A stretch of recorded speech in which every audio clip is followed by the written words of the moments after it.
"Mom, we need to talk," he said, shoving his hands into his pockets. "Of course, sweetheart. Is everything okay?" I asked, though I knew it wasn't. He didn't answer. He just stood there, shifting his weight from one foot to the other. Then his wife, Chloe, glided into the room. She always moved like she was on a runway, even in our quiet suburban home. She slipped her arm through Liam's, a gesture that felt more like a claim of ownership than affection. "Before we get any further, you need to subscribe. Liam, just tell her," she said, her voice sweet but with a core of steel. "Tell me what?" I put the last lily in the vase and wiped my hands on my apron. Liam took a deep breath. "Mom, Chloe and we got married." The words hung in the air. I blinked. "Married? But when?" "We haven't planned anything. The venue, the guest list." My mind raced, thinking of the savings I'd set aside for his wedding, the dress shops I'd bookmarked. Chloe gave a light, tinkling laugh that didn't reach her eyes. "Oh, we didn't want a big fuss. We did it yesterday, at the courthouse. Just us and a few close friends." Yesterday. The courthouse. Close friends. Each word was a small, precise puncture to my heart. I looked at my son. "You got married yesterday? And you didn't tell me? You didn't want your own mother there?" Liam couldn't meet my gaze. "It was spontaneous. We just wanted it to be about us." "Spontaneous."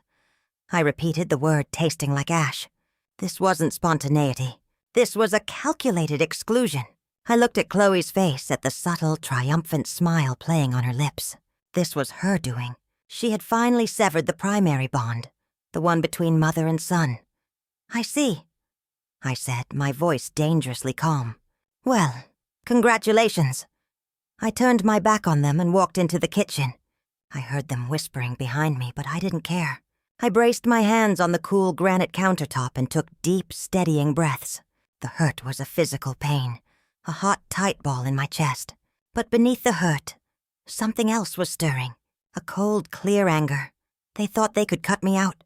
They thought my role was to be a passive participant in their lives, a source of support without demands, a mother without a voice.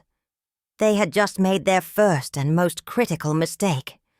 They had shown me exactly who they were, and I was a quick learner. My only mistake was loving my son too much, and I was about to learn a new way to love him. From a very, very long distance.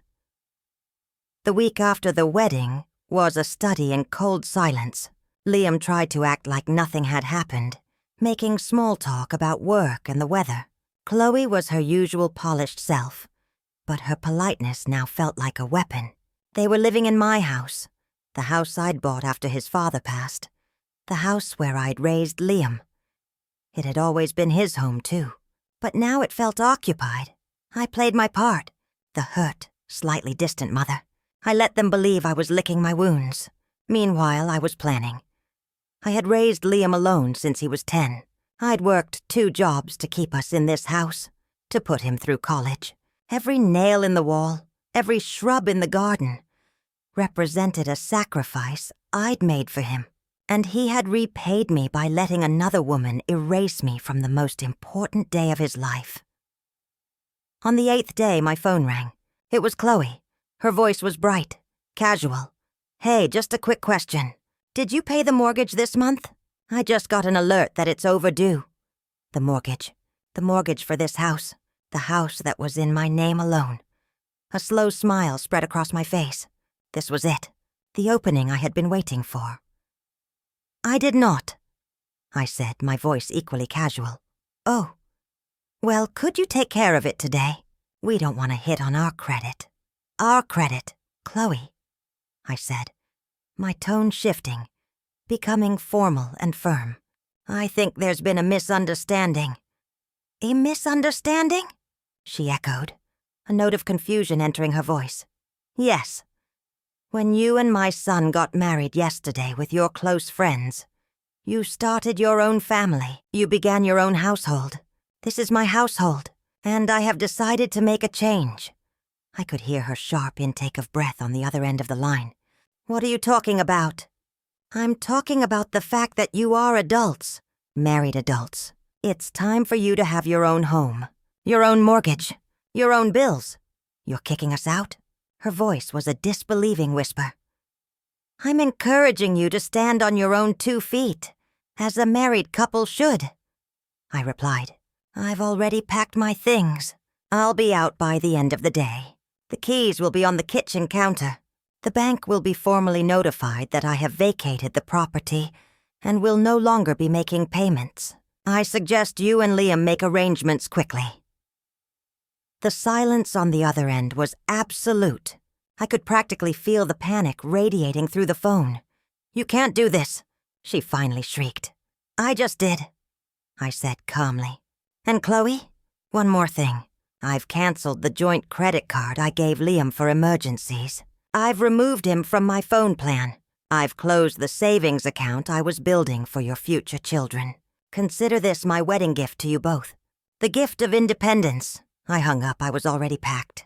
2 suitcases and a few boxes of precious items were by the door. I had rented a small modern apartment across town a few days prior, paying the first and last month's rent in cash from an account they knew nothing about. I had spent my life preparing for my son's future. Now, I was preparing for my own.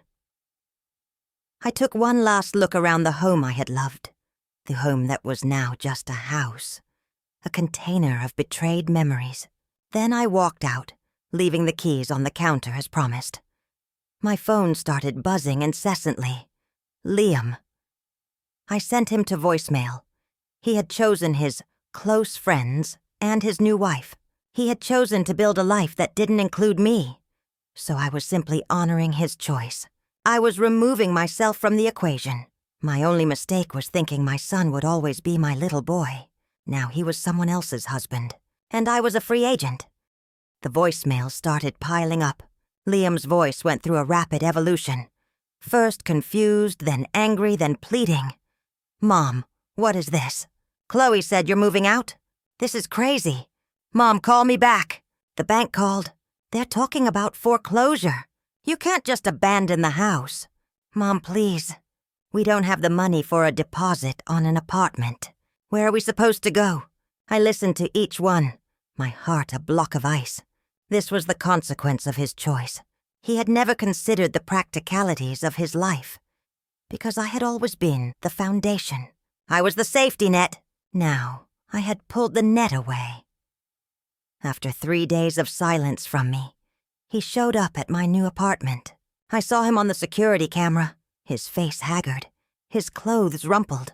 I didn't buzz him in. He stood outside for an hour, pounding on the main door, yelling my name, before finally leaving. I knew it wouldn't end there. He would find a way in. So I was ready when the call came from my building's security. "Ma'am, there's a Liam Jones here claiming to be your son and causing a disturbance. Should we let him up?" I took a deep breath. "Yes, send him up." A few minutes later, there was a sharp knock on my door. I opened it. Liam stood there looking like a stranger. The entitled young man was gone, replaced by a desperate, panicked boy. "Mom," he breathed, trying to step inside. I held up a hand, blocking his path. "You can say what you need to say from there." His face crumpled. "Why are you doing this?" "Because of the wedding. It was just a day. We didn't want the stress of a big production." "This isn't about the wedding, Liam," I said, my voice flat. "This is about respect. This is about you becoming a man who stands by his choices. You chose to get married in secret. You chose to exclude me. You chose to let your wife call and ask me to pay my mortgage for your house. Those are the choices of a child, not a man, and I am done raising you. But you're my mother. You're supposed to help me," he cried, his voice breaking. "I was helping you for 25 years. I helped you into this world, through school, through college. I helped you by providing a home when you had nowhere else to go. My help enabled you to believe you could treat me as an afterthought. So yes, I am helping you now. I'm helping you learn that every action has a consequence. The consequence of excluding me from your life is that I am no longer in it. And that includes my financial support." Tears streamed down his face. "Where are we supposed to go?" "That," I said, is a problem for you and your wife to solve. Together. As a team. Just like you were at the courthouse. I saw a flash of the old anger in his eyes. She was right about you. She said you were controlling. That you'd never let me go. A fresh wave of coldness washed over me. So that was the narrative. I was the controlling monster. It was so much easier than admitting he was a selfish, ungrateful son. If that's what you need to believe to make yourself feel better, then you go right ahead and believe it, I said. Now I have things to do. Don't come back here. I closed the door in his face. I heard a muffled sob, then the sound of his footsteps retreating down the hall. I leaned against the door, my own tears finally coming. They weren't tears of sadness for what I had lost. They were tears of grief for the son I thought I had. The man standing in the hallway was a stranger. My only mistake was building my world around him. Now my world was just mine, and it was time to see what I could build for myself. I settled into my new life with a determined focus. The apartment was small but bright, and it was entirely mine. No memories of Liam as a boy, no ghost of his father. It was a clean slate. I joined a book club.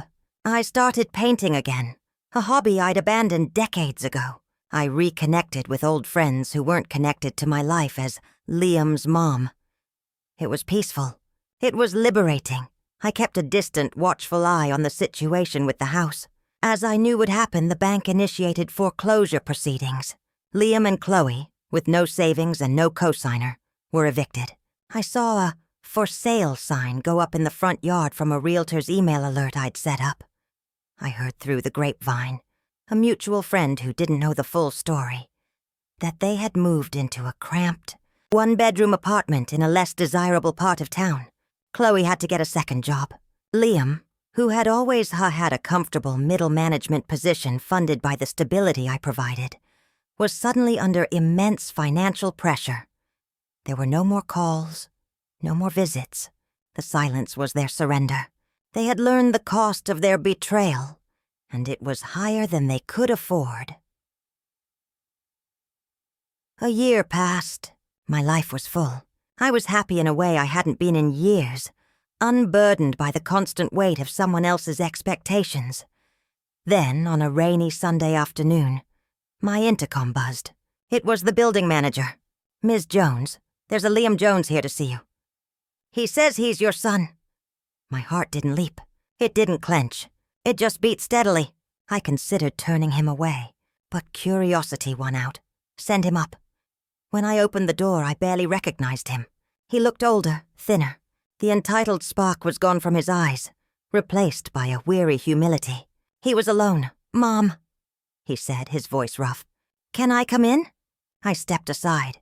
He walked in, his eyes taking in the tidy, artistic space. "It's nice," he said quietly. "Thank you. What do you want, Liam?"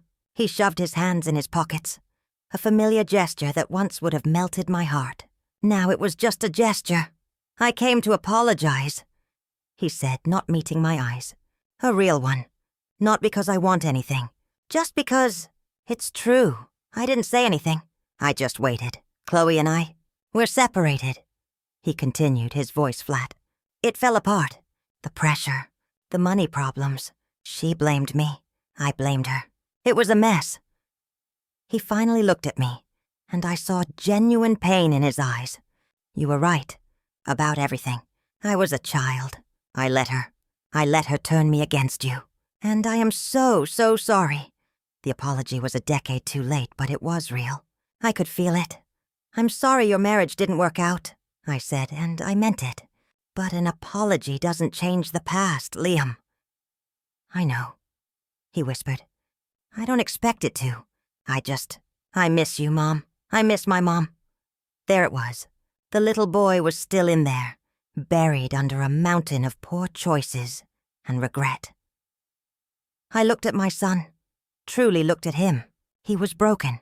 The life he had chosen had broken him. And while a part of me wanted to gather him up and fix it, the larger part knew I couldn't. He had to fix himself. "I'm glad you came, Liam," I said, my voice softening for the first time in over a year. "And I accept your apology." Hope flickered in his eyes. "But," I said, and the hope dimmed, "this doesn't mean things go back to the way they were. That trust is gone.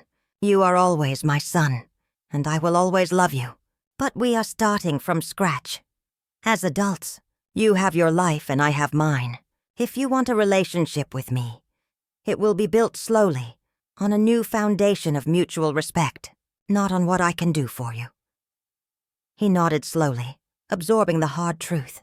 It wasn't the reconciliation he'd probably fantasized about, but it was real. It was honest. "Okay," he said, his voice thick with emotion. "Okay, Mom, I can do that." He stayed for a cup of coffee. We talked about superficial things. My painting, his new job. It was stilted, but it was a start. When he left, he hugged me. A real hug, not a demand for something. I watched him walk down the hall, a solitary figure. He had lost his wife, his home, and the unconditional support of his mother. My only mistake was thinking I had to carry him forever. His was thinking I always would. We had both been corrected. Liam and I began a tentative new relationship. He would call every Sunday, and we would talk for 15 minutes. He never asked for money. He never complained about his life. He told me about his therapy, about trying to understand why he had been so easily led, so blind to the manipulation. I listened. I offered no solutions, only a non-judgmental ear. It was, in many ways, the relationship we should have had when he became an adult. One of two separate, whole people choosing to connect. I sold the old house. The bank took what was owed, and I walked away with a small profit. I didn't give any of it to Liam. I used it to travel. I went to Italy and saw the art I'd only ever read about. I felt the sun on my face and knew it was mine alone to enjoy. On one of his Sunday calls, Liam told me the divorce was final. He sounded sad but clear-headed. "I'm sorry, son," I said. And I knew the pain of a broken marriage. "Thanks, Mom. It's for the best." He paused. "I'm dating someone. Her name is Maria. She's kind. She asks about you." "Maybe I'll meet her one day," I said. And I meant it. A year later, I did. Liam brought her to my apartment for dinner. She was a quiet, warm-eyed woman who was a teacher. She looked at Liam with respect, not ownership. She looked at me with genuine interest. After dinner, she helped me with the dishes without being asked. Later, Liam pulled me aside. "What do you think?" "I think she's lovely," I said. "I'm happy for you." He smiled, a real unburdened smile I hadn't seen since he was a teenager. Me too. When they got engaged, Liam came to me himself. He got down on one knee in my living room, but he wasn't proposing to me. He held out a small velvet box. "Mom," he said, his voice earnest, "I know I don't have the right to ask you for anything, but it would mean the world to me, to us, if you would be at our wedding, as my mother, as a guest of honor. We want you there." I looked at my son, at the man he had struggled to become.